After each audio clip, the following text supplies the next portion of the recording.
Binomba na ng US ang Iran. Ngayon sure akong gaganti si Iranian Supreme Leader Ali Khamenei. Pero matinding pagbabanta na agad ang pinakawalan ni Trump. Sa panibagong post nito sa kanyang X account, any retaliation o paghihiganti ng Iran sa Amerika ay magre-resulta sa mas nakakatakot na pag-atake ng Estados Unidos. Mas malala pa kumpara sa ginawa ngayong pag-atake. Salamat. At ito ang Pangulo ng Estados Unidos, Donald J. Trump.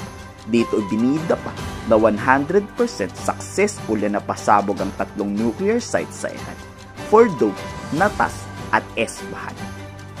The U.S. military carried out massive precision strikes on the 3 key nuclear facilities in the Iranian regime, Fordow, Natanz, and Esfahan.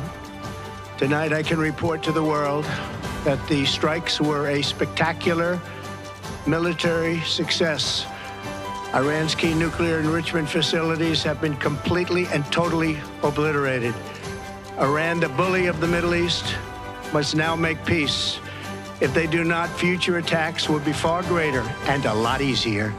Babala pa ni Trump kung hindi pa daw susuko ang Iran ngayon din, may susunod pang pag-ataking nakahanda ang Estados Unidos at hindi magdadalawang isip ang US na wasakin ang lahat ng weapons of mass destruction ng Iran. There will be either peace or there will be tragedy for Iran far greater than we have witnessed over the last 8 days.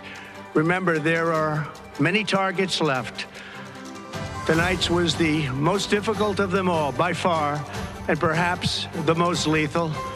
But if peace does not come quickly, we will go after those other targets with precision, speed, and skill. God bless the Middle East, God bless Israel, and God bless America. Thank you very much.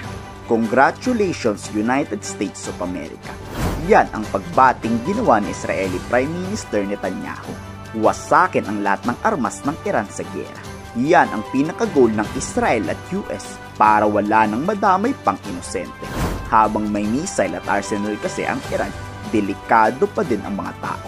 Sa 8 araw kasing palitan ng mga missile, tinatarget ng Iran ang mga sibilyan.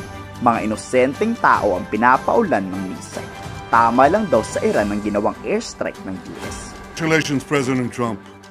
Your bold decision to target Iran's nuclear facilities with the awesome and righteous might of the United States will change history. In Operation Rising Lion, Israel has done truly amazing things. But in tonight's action against Iran's nuclear facilities, America has been truly unsurpassed. It has done what no other country on earth could do.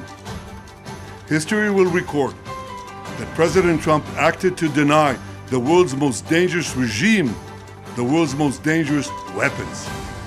His leadership today has created a pivot of history that can help lead the Middle East and beyond to a future of prosperity and peace.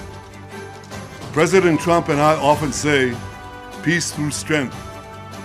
First comes strength, then comes peace. Naka-high alert nga ang buong Amerika, preparing sa anumang paghihiganti ng Iran. Ang tanong, direkta kayang titirahin ng Iran ng Estados Unidos? Ano sa palagay? I-komento sa baba ang inyong salo.